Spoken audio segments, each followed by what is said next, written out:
नमस्कार, मैं रवीश कुमार। जेल का भय बड़ा करने के लिए सरकारें जितनी मेहनत कर रही हैं, उससे कम मेहनत में वो आप जनता की समस्याओं को सुलझा सकती हैं। चाहे तो मई की तुलना में जून में जो महंगाई बढ़ी है वो भी कम कर सकती हैं। मगर हाल के बने तमाम कानूनों और प्रस्तावित विधेयकों को उठाकर देखिए, जेल में डालने के नए नए तरीके और जमानत न मिलने की कठोर शर्तें आम अपराध पर भी हावी होती जा रही हैं।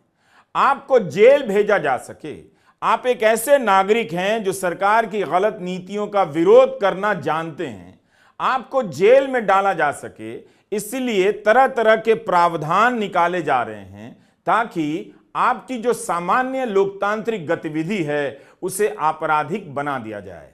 किसी आंदोलन में जाने पर, किसी बैठक में जाने पर जेल का खतरा मंडराता रहे, क्या यह किसी भी लोकतांत्रिक समाज के लिए अच्छा है? सार्वजनिक संपत्ति के नुकसान पहुंचाने के नाम पर पहले ही आंदोलनों में जाना मुश्किल कर दिया गया है। अब उस पर नजर है कि आप किसी आंदोलन में भागीदारी करने चले जाएं या किसी सामाजिक कार्यकर्ता के बुलाए सम्मेलन में चले जाएं तो किसी तरह आपको जेल में ठेल दिया जाए।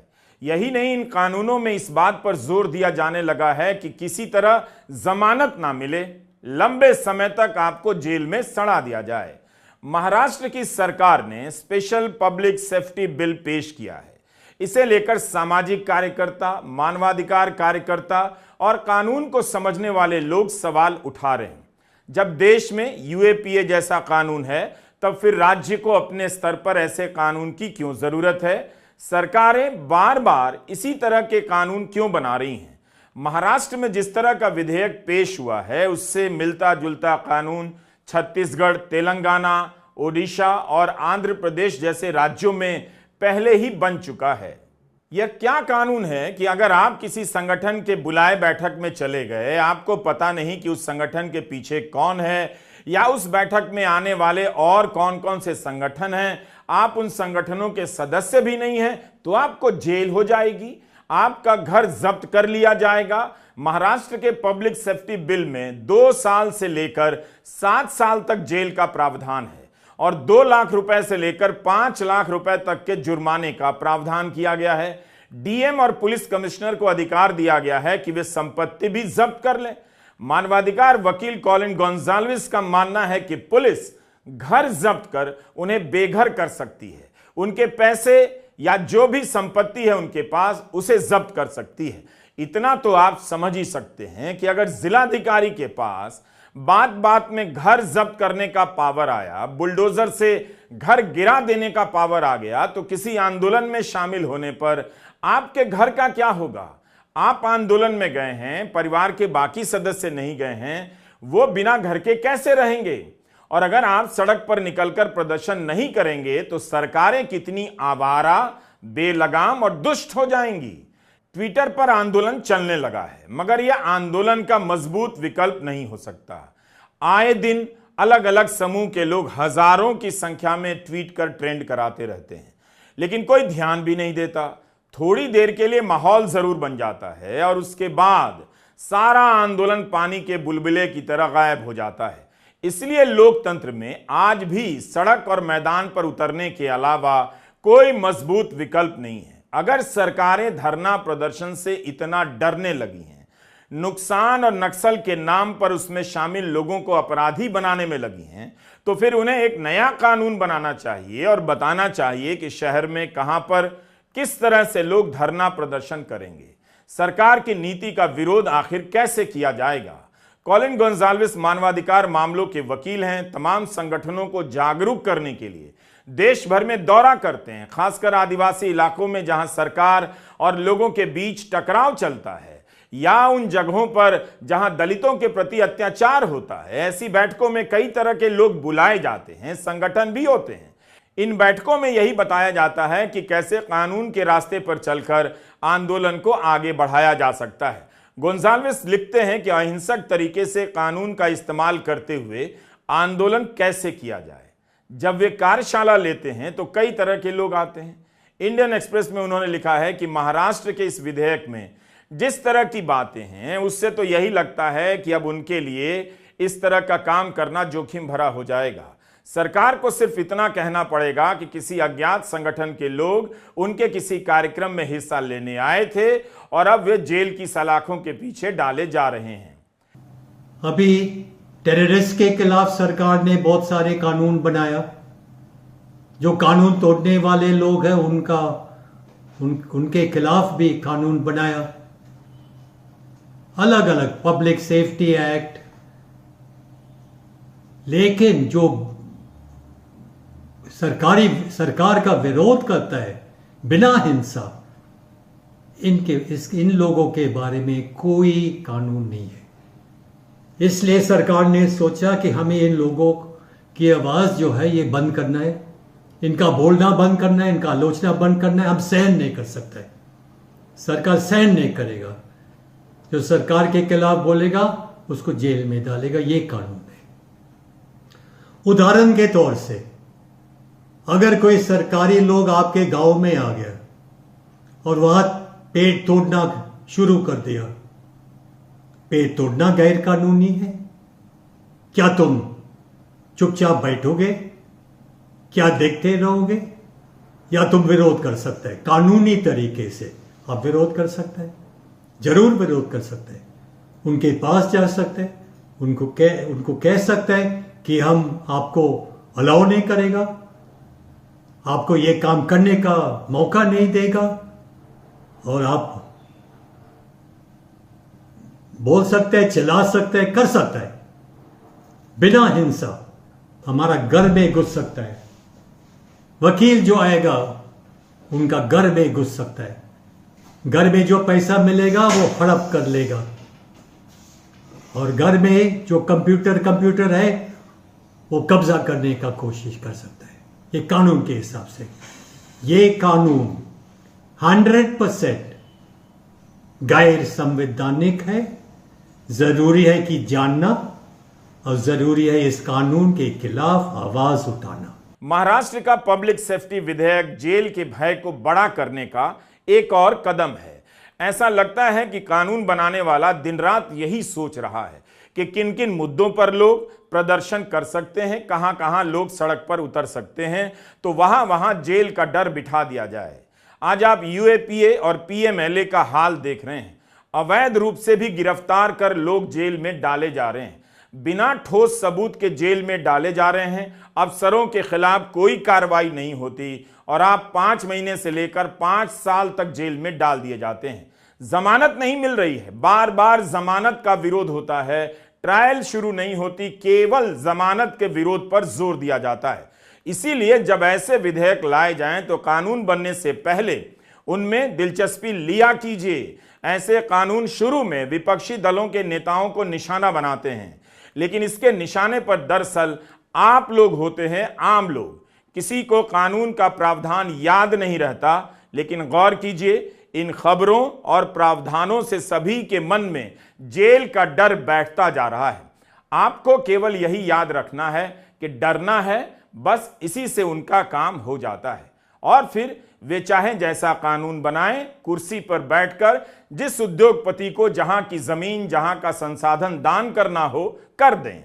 इंडियन एक्सप्रेस में सुप्रीम कोर्ट के वरिष्ठ वकील कॉलिन गोंजाल्विस ने लिखा है कि आजकल सरकार की यह नई प्रवृत्ति हो गई है कि ऊंचे ओहदों पर बैठे लोग अचानक एक ग्रेट सा लगने वाला विचार लेकर आ जाते हैं और बिना किसी तकलीफ के संसद से कठोर कानून पास करवा दिया जाता है। छत्तीसगढ़, तेलंगाना, आंध्र प्रदेश और ओडिशा में पारित विशेष सार्वजनिक सुरक्षा अधिनियमों की प्रकृति ऐसी ही है और अब महाराष्ट्र में भी ऐसा ही एक विधेयक लाया गया है।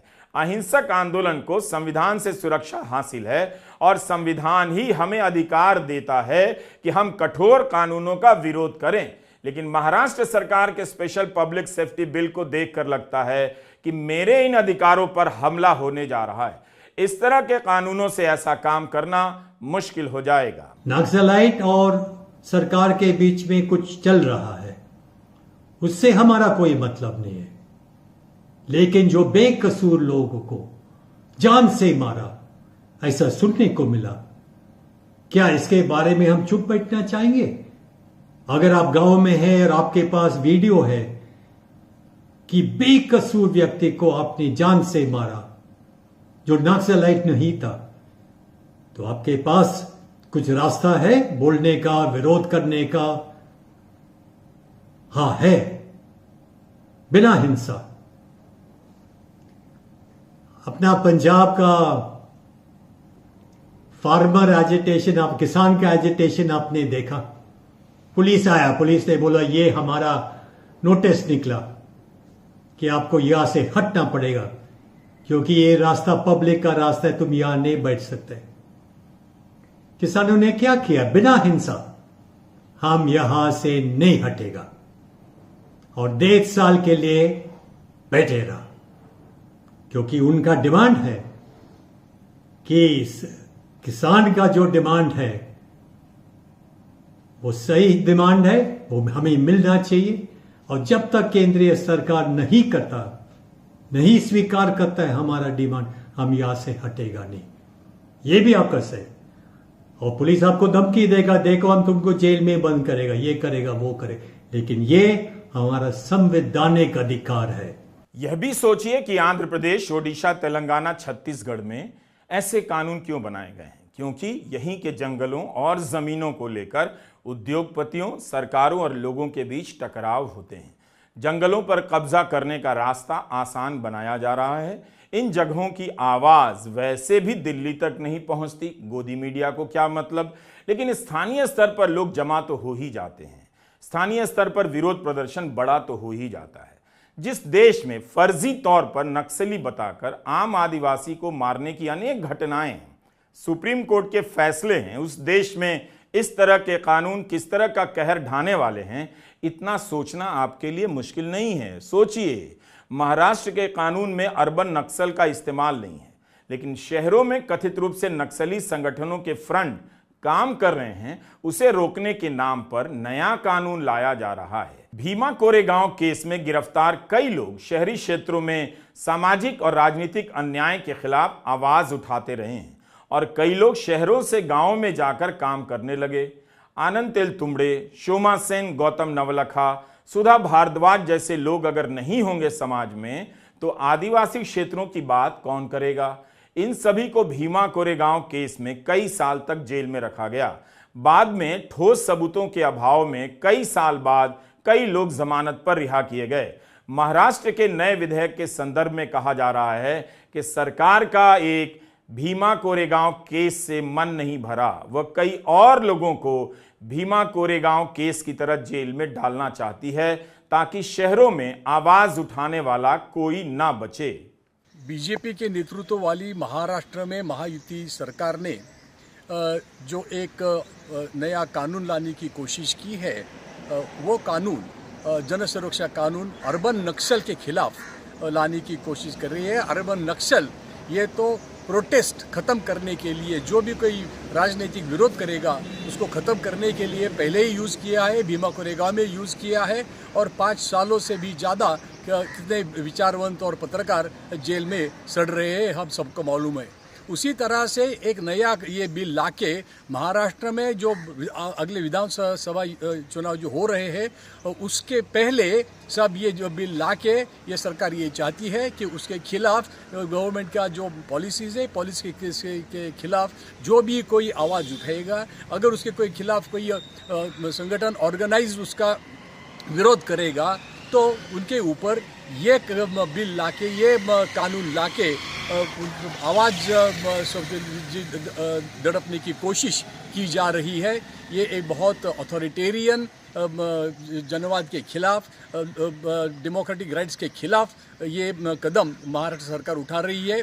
घबराई हुई ये सरकार ये अगले विधानसभा चुनाव में, लोकसभा के बाद उनका जो पराभव होने वाला है उसके ये देखते हुए घबराई हुई सरकार है। ये सरकार ने ये जनता के ऊपर, जनता का अभिव्यक्ति के ऊपर जो दबाव डालने की कोशिश की है, इसका महाराष्ट्र की जनता ज़रूर विरोध करेगी और ये जो कोशिश चल रही है महाराष्ट्र में ये सरकार की, वो कोशिश नाकाम करने में जनता सफल रहेगी। लेखक, सामाजिक कार्यकर्ता, कुछ वकील, कुछ पत्रकार, यही लोग तो आवाज उठाते हैं। इनके लिए ही अर्बन नक्सल का इस्तेमाल किया जाता है, जिससे यह सोच निकली है कि शहरी क्षेत्रों में काम करने वाले नक्सल संगठनों को रोकने का कानून बनाते हैं, क्योंकि ये लोग फ्रंट का काम करते हैं।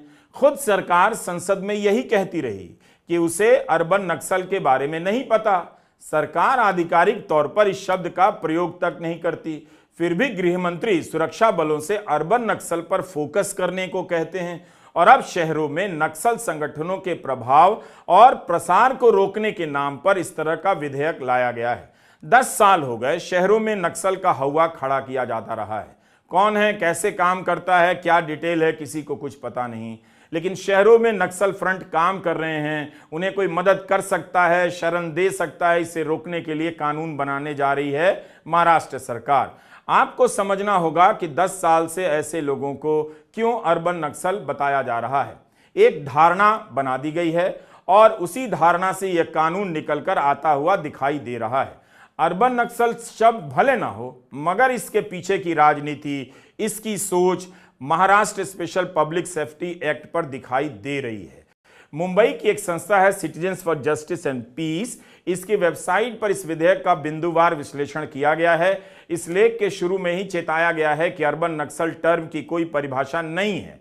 इसे दक्षिणपंथी या राइट विंग से लिया गया है, जहां इसका प्रयोग विरोध को गैर कानूनी बनाने, लेखकों, बुद्धिजीवियों, आंदोलनकारियों और विरोधी दल के नेताओं को जेल में डालने को सही ठहराने के लिए होता है। एक तर्क दिया गया कि भारतीय न्याय संहिता में आतंकी गतिविधियों, संगठित अपराधों और छोटे मोटे संगठित अपराधों को अगर सेक्शन 111 से 113 में रखा गया है तो अलग से इस विधेयक की जरूरत नहीं थी। हालांकि भारतीय न्याय संहिता में आतंकी गतिविधियों के नाम पर राज्य पुलिस को अत्यधिक शक्ति देने की भी आलोचना हो रही है। अपराध की स्पष्ट परिभाषा नहीं, व्यापक परिभाषा दी गई है ताकि सरकार अपने हिसाब से आपकी किसी भी प्रकार की राजनीतिक गतिविधि को आतंकी या नक्सली ठहरा सके। Citizens for justice and peace ने लिखा है कि इस विधेयक में गैर कानूनी गतिविधि क्या है, इसे ही स्पष्ट नहीं किया गया है। इस विश्लेषण में विधेयक में इस्तेमाल हुए अंग्रेजी के एक शब्द मेनेस को लेकर भी आपत्ति उठाई गई है कि इसे कानून में परिभाषित नहीं किया गया है। इस तरह के शब्द जिनका कोई ठोस दायरा तय नहीं, कानून के दुरुपयोग को और बढ़ा देते हैं। इस विधेयक के प्रावधानों को पढ़ते हुए लगा कि किसान आंदोलन से लेकर किसी भी प्रकार के आंदोलन में हिस्सा लेना, किसी कानून के विरोध में संगठनों की बैठकों में जाना अपराध होता जाएगा। कोई घर से ही नहीं निकलेगा तो यह लोकतंत्र चलेगा कैसे। महाराष्ट्र में ही मराठा आरक्षण का आंदोलन चल रहा है। अगर इसके नेता पर हाथ डालना मुश्किल हो जाएगा तो इसके समर्थकों को जेल का डर दिखाया जाने लगेगा। कॉलिन गोंजाल्विस ने लिखा है इंडियन एक्सप्रेस में कि पेड़ काटने के खिलाफ आंदोलन में जाना भी रिस्की हो जाएगा।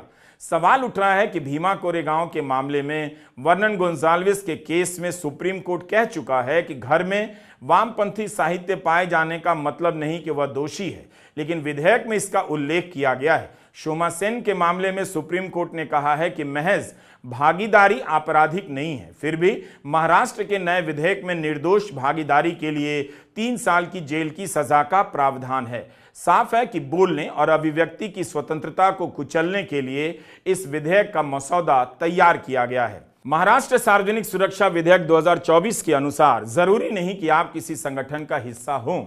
अगर आपने किसी भी तरह से इसकी गतिविधियों में हिस्सा लिया, मदद की या मदद ली या उसके सदस्यों को शरण दी तो आपको 2 साल तक की जेल हो सकती है।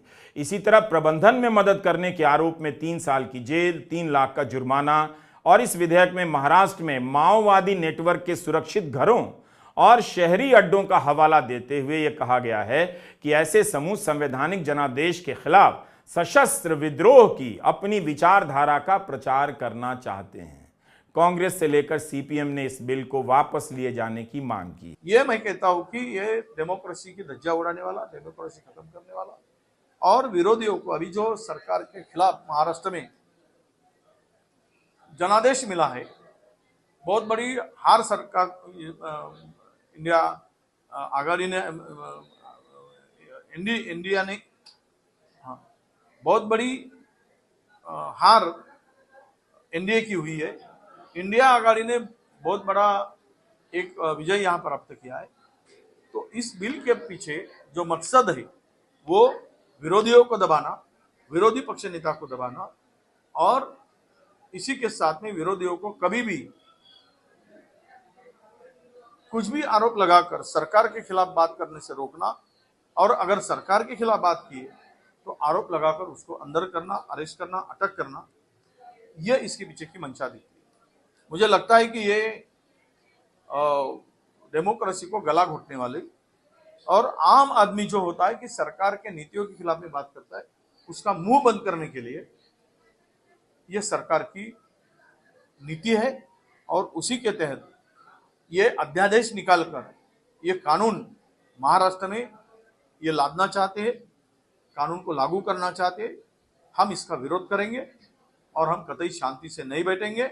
विधेयक में लिखा है कि गैर कानूनी गतिविधि वो है जो सार्वजनिक व्यवस्था, शांति और शांति के लिए खतरा या खतरा है, सार्वजनिक व्यवस्था के रखरखाव, कानून प्रशासन या इसके स्थापित संस्थानों और कर्मियों में हस्तक्षेप करता है, किसी भी लोक सेवक पर आपराधिक बल दिखाने के लिए डिजाइन किया गया है, हिंसा, बर्बरता, आग्नेय शास्त्रों, विस्फोटकों का उपयोग या रेल, सड़क, वायु या पानी द्वारा संचार को बाधित करने के कृत्यों में शामिल होना या उनका प्रचार करना अपराध होगा और जेल हो सकती है। राजनीतिक दल खुद सड़क जाम करते हैं, रेल रोकते हैं, लेकिन जब सरकार में आते हैं तो इन्हीं सब गतिविधियों को अपराध बनाने में लग जाते हैं। सरकार खुद ही इंटरनेट बंद कर देती है, संचार में बाधा पैदा कर देती है, लेकिन उसका कुछ भी नहीं। केंद्र और राज्य के स्तर पर बीजेपी की सरकारें कई तरीके से प्रयास करती रही हैं कि जन आंदोलनों को किसी तरह आपराधिक गतिविधि में बदल दिया जाए। इसी तरह जून 2021 में मोदी सरकार ने 41 आयुध कारखाना बोर्ड को 7 निगमों में बांटने का फैसला कर लिया। इसका खूब विरोध हुआ। रक्षा क्षेत्र की कंपनियों में काम कर रहे मजदूर संगठनों ने हड़ताल की घोषणा कर दी कि सरकार को निजीकरण नहीं करने देंगे। उनकी हड़ताल को रोकने के लिए मोदी सरकार उसी महीने एक अध्यादेश लेकर आती है। इसके अनुसार जो व्यक्ति अवैध हड़ताल शुरू करता है या उसमें जाता है या ऐसी किसी भी हड़ताल में भाग लेता है, उसे 1 साल के लिए जेल हो सकती है, 10,000 रुपए तक का जुर्माना भी हो सकता है। अगर कोई इस हड़ताल के लिए चंदा भी देगा तो उसे 2 साल की जेल और 15,000 का जुर्माना। अध्यादेश में यह भी लिखा था कि आयुध कारखाना चलता रहे, इसके लिए पुलिस अधिकारी एक्शन ले सकता है और हड़ताल में शामिल होने वालों को बिना जांच के भी बर्खास्त किया जा सकता है। इसलिए महाराष्ट्र पब्लिक सेफ्टी बिल के प्रावधानों को पढ़ते हुए मदर ऑफ डेमोक्रेसी के फादर ऑफ पावर के इस अध्यादेश की याद आ गई। इस अध्यादेश की चर्चा कम होती है, लेकिन यही मोदी सरकार अध्यादेश लेकर आई थी जो संविधान हत्या दिवस मनाना चाहती है, जो भारत को मदर ऑफ डेमोक्रेसी कहती है। इससे पता चलता है कि जब अधिकारियों, कर्मचारियों का संगठन प्रदर्शन करता है तो सरकार किस नजर से देखती है। हड़ताल में भाग लेने पर 1 साल की जेल और चंदा देने पर 2 साल की जेल, यह अध्यादेश आ चुका है इस देश में। बिना आपातकाल के ही ऐसा कानून लागू किया गया। यही नहीं, वसुंधरा राजे जब राजस्थान में मुख्यमंत्री थी अशोक गहलोत के पहले, तो एक अध्यादेश लेकर आई कि अगर अखबार भ्रष्ट अधिकारियों के नाम छाप देगा तो 2 साल की जेल होगी। बहुत विरोध हुआ उस कानून का, उस अध्यादेश को वापस लेना पड़ा। मगर सोच देखिए कितनी निरंतरता है दिल्ली से लेकर बीजेपी की सरकारों में अन्य राज्यों में। क्या संविधान की भावना का सम्मान करने के लिए इस तरह के अध्यादेश लाए गए? यही भाव आपको महाराष्ट्र सेफ्टी बिल में दिखेगा कि किसी संगठन की बैठक में चले गए, किसी तरह की मदद कर दी, जाने अनजाने में कई साल की जेल आपका इंतजार करने लग जाएगी। ऐसे कानून बता रहे हैं कि आने वाले समय में सरकारें खुद को किस तरह से तैयार कर रही हैं। उन्हें दिख रहा है कि उद्योगपतियों के गिरोह को विकास के नाम पर जंगलों और जमीन की जरूरत पड़ने वाली है। उनकी भूख आपकी भूख से, रोजाना की भूख से बहुत बड़ी है। 2 रोटी की भूख से $2 ट्रिलियन की भूख कहीं ज्यादा बड़ी होती है। इसमें जनता रुकावट ना बढ़े, इसलिए उसका विरोध प्रदर्शन करना इतना मुश्किल कर दो कि आवाज ही ना उठा सके और उसे जेल के नाम पर इतना डरा दो कि जनता कांपती रह जाए। नमस्कार, मैं रवीश कुमार।